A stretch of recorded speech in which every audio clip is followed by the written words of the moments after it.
Assalamualaikum warahmatullahi wabarakatuh. Kami dari kelompok PSAK 48. Saya dari Raffi Septamam. Saya Zulfadi Alhamdi. Saya Muhammad Sekan. Saya Muhammad Ani. Saya Fahri Rahmantio.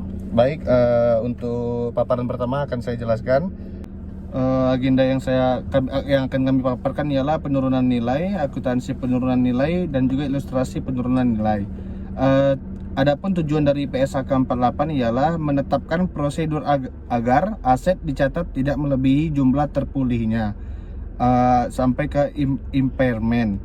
Aset dikatakan melebihi jumlah terpulihkan jika jumlah tercatat aset melebihi jumlah yang akan dipulihkan melalui pengguna ataupun penjualan aset. Tujuan dan ruang lingkupnya PSAK 48 ini diterapkan untuk akuntansi penurunan nilai terhadap semua aset, kecuali yang pertama itu persediaan, yang kedua itu aset yang timbul dari kontrak konstruksi ataupun PSAK 34, yang ketiga ada aset pajak tangguhan, yang keempat ada aset yang timbul dari imbalan kerja, yang kelima aset keuangan yang termasuk dalam ruang lingkup PSAK 55. Terus yang keenam properti investasi yang diukur pada nilai wajar. Yang ketujuh, biaya akuisisi, tangguhan, dan aset tidak berwujud yang timbul dari hak kontraktual penanggung berdasarkan kontrak asuransi yang termasuk dalam ruang lingkup PSAK 28. Yang terakhir, aset tidak lancar diklasifikasikan sebagai dimiliki untuk dijual sesuai dengan PSAK 58. Tujuan dan lingkup PSAK 48 berlaku untuk aset keuangan yang dikelompokkan sebagai investasi di dalam entitas anak, ventura bersama, entitas asosiasi. PSAK 48 juga berlaku untuk aset yang dicatat pada jumlah revaluasian, yaitu nilai wajar pada tanggal revaluasi dikurangi biaya penyusutan selanjutnya dan akumulasi penurunan nilai selanjutnya sesuai PSAK lain, seperti modal revaluasi dalam PSAK 16 aset tetap. Selanjutnya akan dijelaskan oleh Zulfadi Alhamdi. Nama saya Zulfadi Alhamdi dan saya akan membacakan slide nomor 5 sampai 8. Konsep dan istilah penting ada dua bahasa, yaitu bahasa Indonesia dan bahasa Inggris. Uji penurunan nilai disebut impairment test, rugi penurunan nilai disebut impairment loss, jumlah tercatat disebut carrying amount, jumlah terpulihkan disebut recoverable amount, jumlah tersusutkan disebut depreciable amount, nilai pakai, value in use, nilai wajar dikurangi biaya pelepasan, fair value less cost to sell, unit penghasilan kas, UPK, cash generation unit, CGU, biaya pelepasan, cost of disposal, aset corporate asset, goodwill, dan goodwill juga. Kemudian pengertian penurunan nilai, impairment. Penurunan nilai dari aset terjadi jika nilai tercatat aset lebih besar jumlah terpulihkan. Review dilakukan secara periodik, ada atau tidaknya indikasi penurunan nilai test of impairment. Jika terdapat indikasi, maka perusahaan harus menaksir recoverable amount dari aset tersebut. Kemudian slide ke-7, pendekatan pengukuran penurunan nilai. Bila ada indikasi penurunan nilai setelah dilakukan pengujian, perusahaan akan mengakui adanya rugi penurunan nilai impairment loss ketika carrying amount lebih besar daripada recoverable amount, dan selisih lebih yaitu rugi penurunan nilai. Kemudian slide ke-8, pendekatan umum penurunan nilai. Carrying amount itu sama dengan nilai aset dikurang akumulasi penyusutan dan akumulasi rugi penurunan nilai. Maka recoverable amount yaitu nilai tertinggi jika di atas nilai wajar dikurangi biaya pelepasan dan di bawah nilai pakai. Dan ini disebut recovered through sale, dan yang nilai pakai disebut recovered through use. Terima kasih. Selanjutnya saya akan melanjutkan penjelasan dari Zulfadli. Yang pertama ada identifikasi aset penurunan nilai. Akhir periode disebut juga menilai apakah terdapat indikasi suatu aset mengalami penurunan nilai. Jika ada indikasi, entitas mengestimasi jumlah terpulihkan aset. Terlepas apakah terdapat indikasi penurunan nilai entitas harus, pertama minimal setahun sekali, yang kedua aset tidak berwujud dengan masa manfaat tidak terbatas, yang selanjutnya aset tidak berwujud yang belum digunakan, kemudian identifikasi aset yang mungkin mengalami penurunan nilai aset. Informasi minimum yang dipertimbangkan, yang pertama ada informasi dari sumber-sumber eksternal, itu berupa yang pertama perubahan signifikan nilai pasar, yang kedua perubahan signifikan teknologi, pasar, ekonomi, dan lingkup hukum. Yang ketiga ada perubahan suku bunga. Yang terakhir ada jumlah tercatat aset neto entitas melebihi kapitalisasi pasarnya. Kemudian ada informasi dari sumber-sumber internal. Yang pertama ada bukti keusangan atau kerusakan fisik aset. Yang kedua ada perubahan signifikan atas penggunaan, penghentian, dan masa manfaat aset.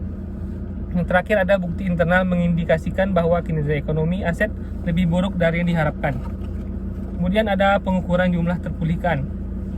PSAK 48 mendefinisikan jumlah terpulihkan suatu aset sebagai jumlah yang lebih tinggi antara fair value less cost to sell dan nilai pakai value in use.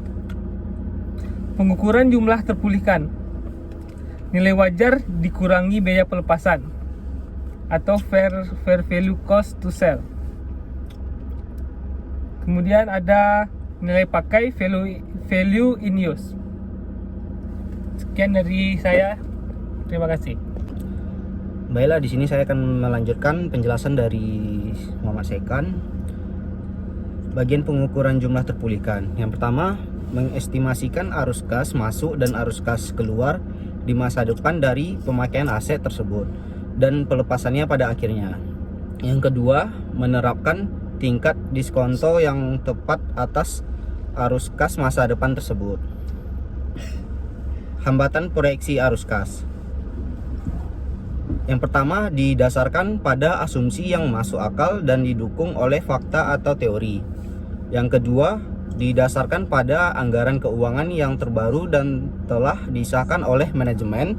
Yang ketiga, tidak memasukkan komponen arus kas masa depan yang berasal dari restrukturisasi. Yang keempat, pendasaran kepada anggaran hanya meliputi periode 5 tahun, kecuali jika periode yang lebih lama dapat dijustifikasi. Yang kelima, periode setelah anggaran hanya dapat menggunakan tingkat yang tetap atau menurun, kecuali jika tingkat yang naik dapat dijustifikasi.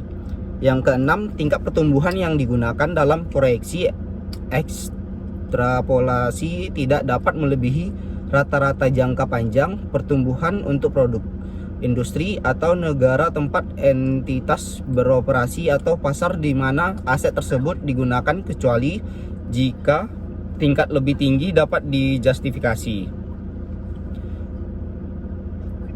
Yang berikutnya, komposisi estimasi arus kas masa depan. Proyeksi arus kas masuk dari penggunaan aset. Proyeksi arus kas keluar yang diperlukan untuk menghasilkan arus kas masuk dari penggunaan aset, atau termasuk arus kas keluar untuk menyiapkan aset agar dapat digunakan dan dapat dikaitkan secara langsung atau dialokasikan dengan dasar yang layak dan konsisten pada aset. Berikutnya, arus kas neto, jika ada yang akan diterima atau dibayarkan untuk pelepasan aset pada akhir masa manfaatnya. Pengukuran jumlah terpulihkan. Arus kas masa depan. Arus kas masa depan diestimasi dalam satuan mata uang ketika akan dihasilkan dan kemudian didiskonto menggunakan suatu tingkat diskonto yang tepat untuk satuan mata uang tersebut. Tingkat pertukaran yang digunakan sama dengan kurs spot pada tanggal perhitungan nilai pakai. Baiklah, akan dilanjutkan oleh Fahri Rahmantio. Ya, baiklah, sekarang saya akan melanjutkan tentang penjelasan yang dijelaskan oleh Muhammad Hanif tadi. Dasar penetapan tingkat diskonto. Tingkat diskonto sebelum pajak yang menggambarkan penilaian pasar kini dari ada dua, yaitu nilai waktu uang dan resiko spesifik atas aset di mana estimasi arus kas masa depan belum disesuaikan. Tingkat diskon ini adalah tingkat pengembalian yang disyaratkan investor. Jika seandainya mereka hendak memilih suatu investasi yang mengharuskan arus kas dengan jumlah, waktu, dan profil resiko yang sama dengan yang entitas harapkan, akan dihasilkan dari aset tersebut. Tingkat diskonto ini diestimasi dari salah satu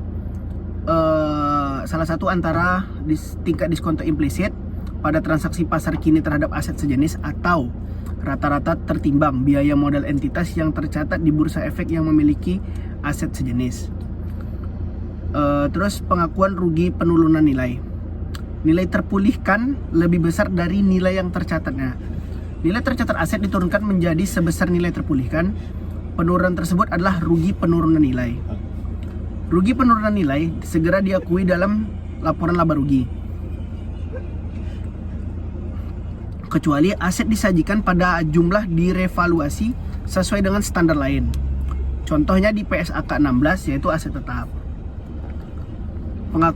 Terus setiap rugi penurunan nilai aset tetap direvaluasikan, diperlakukan sebagai penurunan revaluasi, diakui dalam pendapatan komprehensif lain.